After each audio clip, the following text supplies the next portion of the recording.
하나님은 새 일을 행하시는 하나님이십니다. 오늘도 하나님은 우리에게 좋은 것을 많이 주셨습니다. 그것을 아멘으로 받는 사람들은 믿음의 사람들입니다. 오늘 눈이 많이 왔었지만 그래도 햇볕을 아주 따뜻하게 해줘서 눈이 많이 녹았습니다. 눈이 녹으니까 얼마나 기분이 좋은지요. 그래서 마음도 왠지 모르게 봄을 벌써부터 맞이하는 그런 기분을 갖게 됩니다. 또 오늘도 함께 이렇게 많으신 분들이 와서 예배를 드리니까 얼마나 좋은지 모르겠습니다. 여기 있는 분들이 다 매주마다 매 수요일마다 예배를 드렸으면 참 좋겠습니다. 할렐루야. 하나님은 언제나 좋으신 분입니다.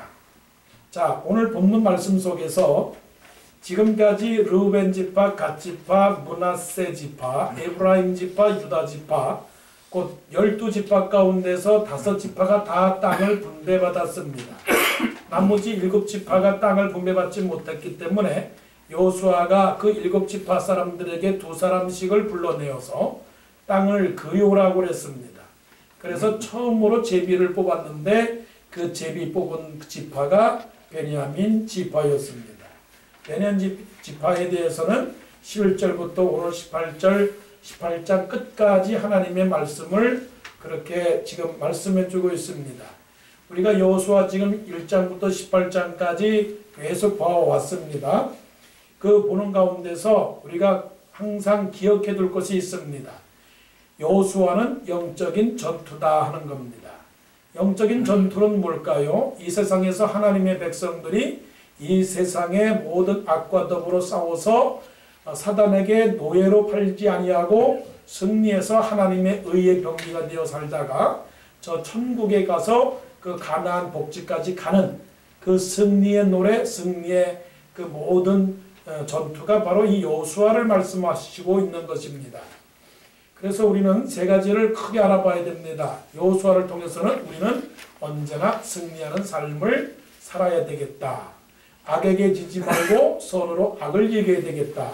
하나님의 성령으로 살아야 되겠다. 성령 충만해야 되겠다.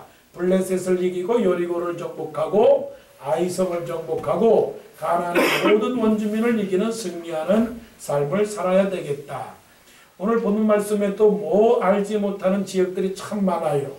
그래서 우리는 어떤 것이든지 어떤 사람이든지 어떤 지역이든지 어떤 사건이든지 어떤 모양이든지 갑자기 당하는 일이든지 준비해서 당한 일이든지 이 여러 가지 황무지, 샘물, 산, 광야 여러 가지 인생을 걸어가다 보면 파노라마와 같은 사건들이 있습니다. 그러나 그러한 모든 것들도 누구를 향한 겁니까? 하나님이 나에게 주신 축복으로 알아야 됩니다. 그래서 우리는 여호수아를 통해서 하나님께서 주시는 이 땅의 모든 분배는 나를 향한 하나님의 축복이다. 하나님께서 우리에게 줄로 재워준 구역은 실로 아름다운 곳에 있으며 그것이 바로 하나님의 복입니다. 어떠한 상황이든지 간에 하나님께서 나에게 적당하게 주어진 복인 줄 알고 오늘도 감사, 내일도 감사, 모레도 감사, 인생 다 할 때까지 늘 감사해야 됩니다. 감사하는 사람은 얼굴이 어때요?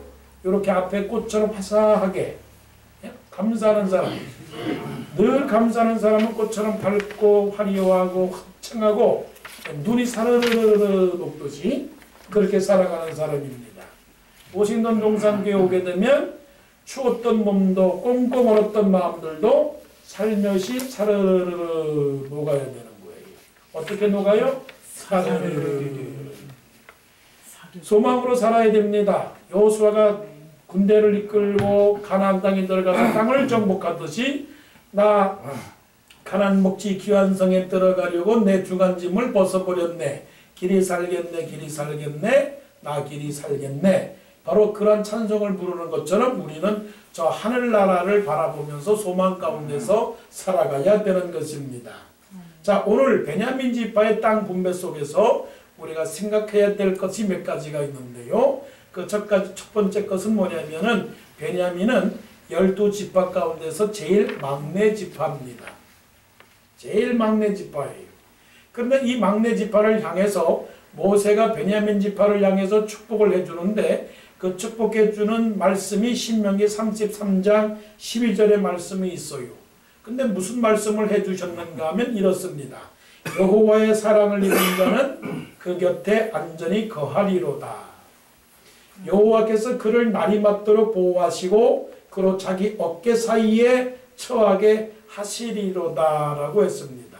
하나님께서 베냐민 지파를 향하여 말씀하시는 것은 뭐라고 말씀하시느냐면 베냐민 지파는 여호와의 사랑을 입은 사람이다. 하나님께서 베냐민을 그 곁에 두신다고 했습니다. 그리고 어깨 사이에 두신다고 했습니다. 밤에 달도 낮에 해도 상치 아니하도록 언제나 베냐민 지파를 보호하시고 곁에 두고서 지켜주신다라고 말씀을 하고 계시는 거예요.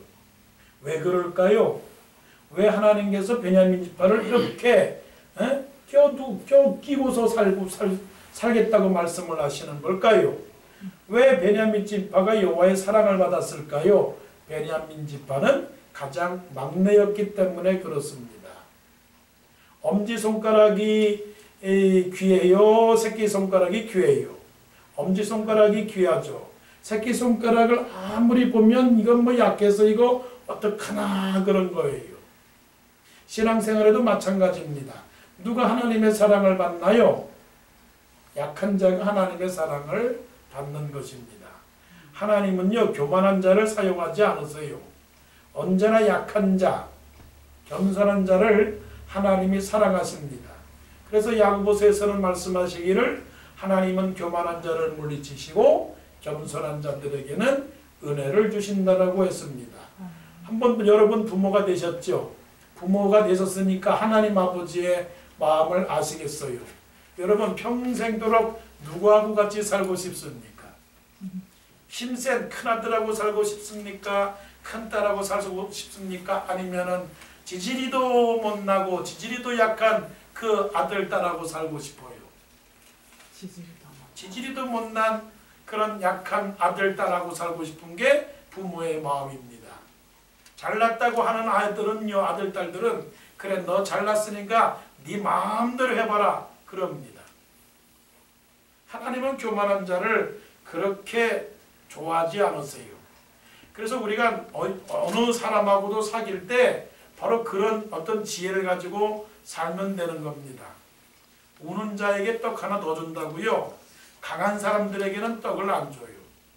항상 약해 보이고 항상 불쌍해 보이고 항상 어딘가 모르게 비실비실 뭔가 힘이 없는 사람에게 뭔가 사랑이 가고 정도 가는 겁니다. 그래서 여러분들이 꼭 아시는 게 있어요. 져주는 게 이기는 거다. 져주는 게 이기는 거예요. 약한 게 뭐라고요? 강한 겁니다. 예수님이 약하신 분이에요? 강하신 분이에요? 강하신 분입니다. 그런데 그 삶은 어떻겠습니까? 약하게 사셨습니다. 때리면 맞고 욕하면 들어주고 죄인이라고 그러면 죄인인 것처럼 그렇게 십자가에 못 박혀 살았던 것이죠. 그래서 이 원리를 우리는 베냐민 지파를 통해서 배울 수 있습니다. 누가 하나님의 사랑을 받을 수 있을까? 나는 약합니다. 나는 죄인입니다. 나는 못났습니다. 나는 무능합니다. 나는 가난합니다. 나는 아무것도 없습니다. 그런 사람이 하나님의 사랑을 받게 되는 것입니다. 그래서 오늘 첫 번째 베냐민 지파를 통해서 배울 수 있는 것은 바로 그 원리입니다. 베냐민 지파 가운데서 재미난 일이 있어요. 구약의 사울왕도 베냐민 지파예요. 그리고 신약의 사도 바울, 곧 사울이었던 사도 바울도 베냐민 지파예요. 사울이 말합니다.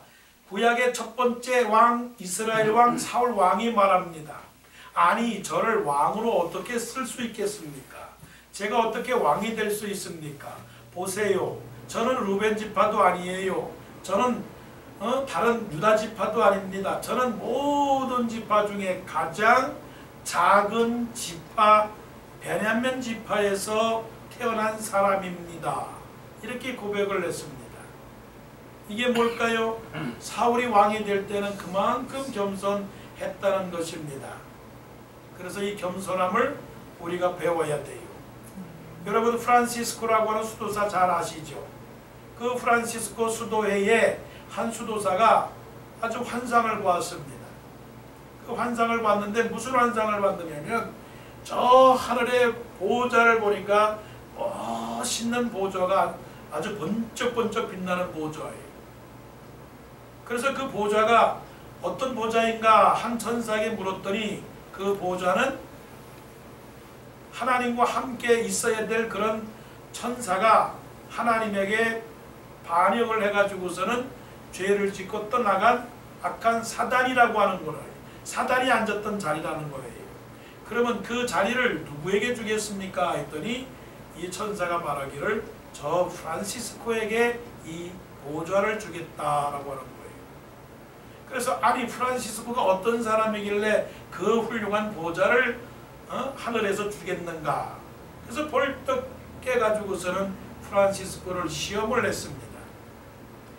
당신 프란시스코는 도대체 어떤 사람이라고 스스로 생각을 하십니까? 그랬더니 프란시스코가 하는 말이 나는요 이 세상에서 가장 악하다고 하는 그 사람보다도 더 악한 사람입니다. 이렇게 말을 하는 거예요. 그러니까 이 친구가 말하기를, 이 친구 수도사가 말하기를 아니 당신이 그 사람들 악한 사람하고 비교하는 것은 맞지 않는 거 아니겠소? 당신이야 성자고 당신이야 그래도 하나님을 믿는 그런 믿는 사람인데 어찌 그 악한 사람하고 비교하느뇨? 물어봤더니 이 프란시스코 말을 합니다. 아니요.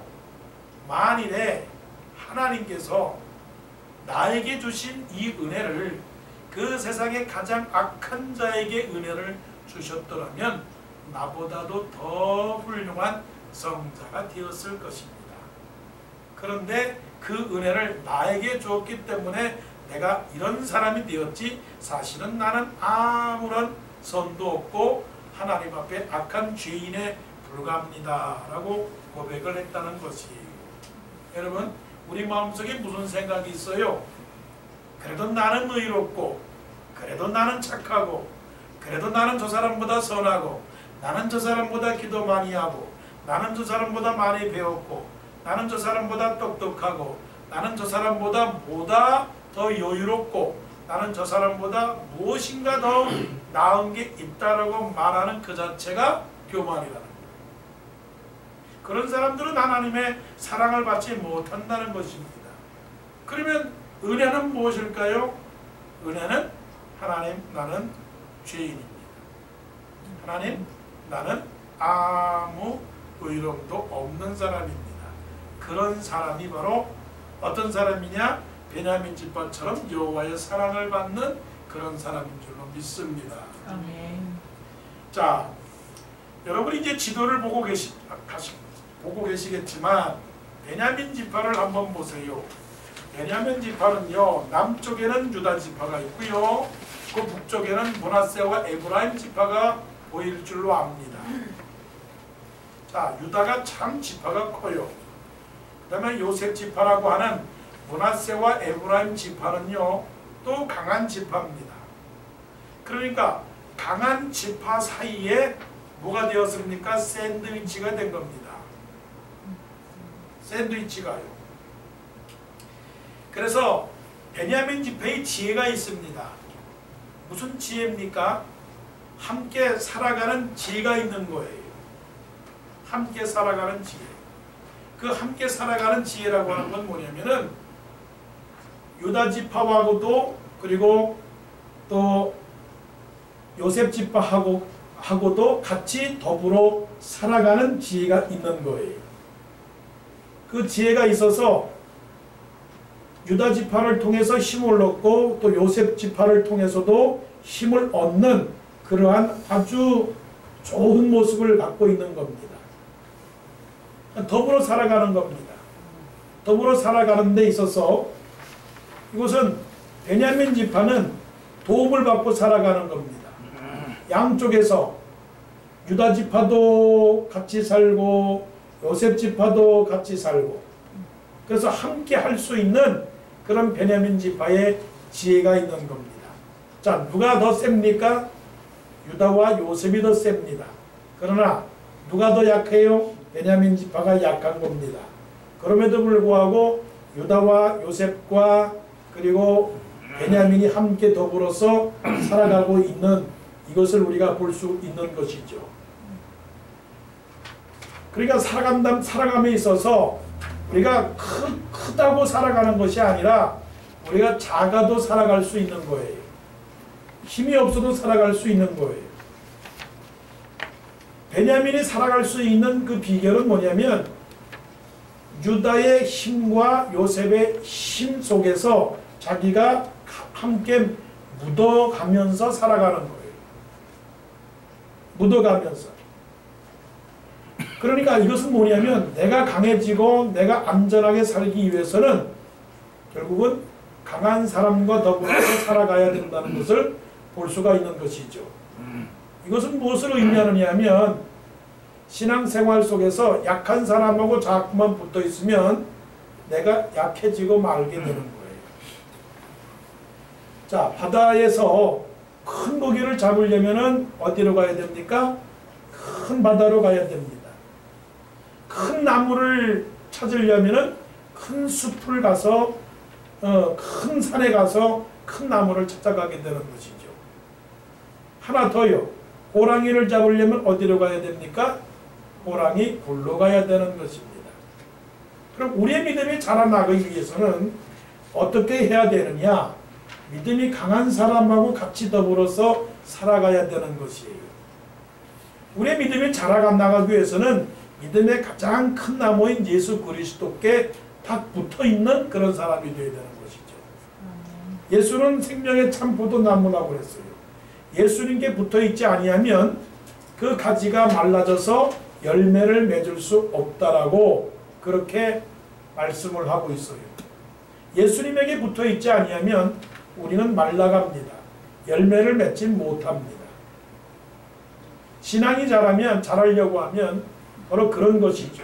기도하는 사람, 은혜를 사모하는 사람, 그리고 예배를 언제나 감격 속에서 드리는 사람, 바로 이런 것들이 우리에게 필요한 것이죠.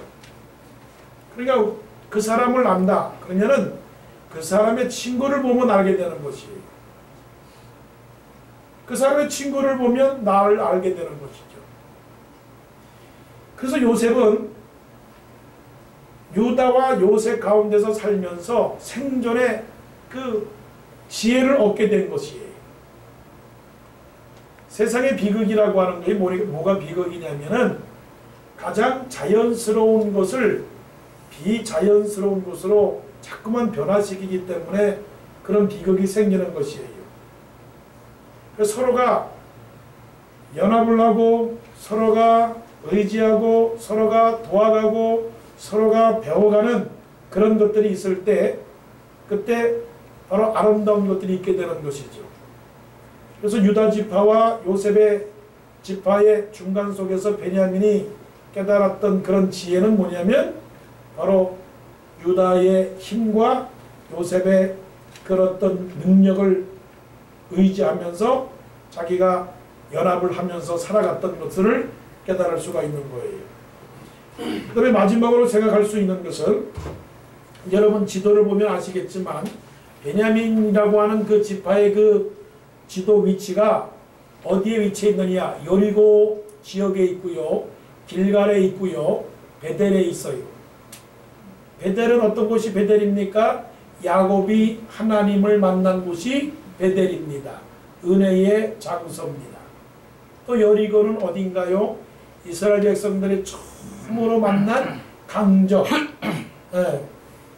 결코 사람의 힘으로서는 이겨낼 수 없는 강적. 바로 그것이 여리고였어요.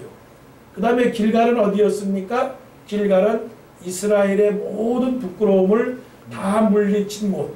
곧 이스라엘 백성들이 그곳에서 할례를 행한 곳이 길갈이었단 말입니다. 그러니까 베냐민이라고 하는 이 베냐민 지역의 이 땅은 은혜와 그리고 시험이 언제나 함께 공존했던 그런 땅이었어요. 그러면 이런 땅에서 살아가기 위해서는 어떻게 살아가야 되느냐? 정신을 바짝 차려야 되는 것이에요. 은혜를 계속 유지해 나가기 위해서는 우리가 근신해야 돼요. 깨어 있어야 돼요. 우리의 대적 마귀가 언제나 우리에게 입을 벌려서 삼킬 자를 삼키려고 찾아오는 것입니다. 그런데 참 감사한 것은 창세기 49장 27절에 베냐민에 대해서 말을 했어요. 어떤 말씀을 하셨느냐 하면 이런 말씀을 했습니다. 베냐민은 물어뜯는 일이라. 베냐민에 대해서 말씀을 하셨어요. 베냐민은 물어뜯는 일이라. 아침에는 빼앗을 것을 먹고 저녁에는 움킨 것을 나누리로다 라고 그랬습니다. 베냐민의 영적 상태는 뭐냐면 으르렁거리는 일이래요. 항상 무장을 했대요. 이것이 은혜로운 것인가, 이것이 은혜롭지 아니한 것인가. 항상 긴장을 해서 은혜롭지 않은 것에는 사단아 물러가라. 그 다음에 은혜로운 곳에는 하나님 나에게 은혜를 주시옵소서.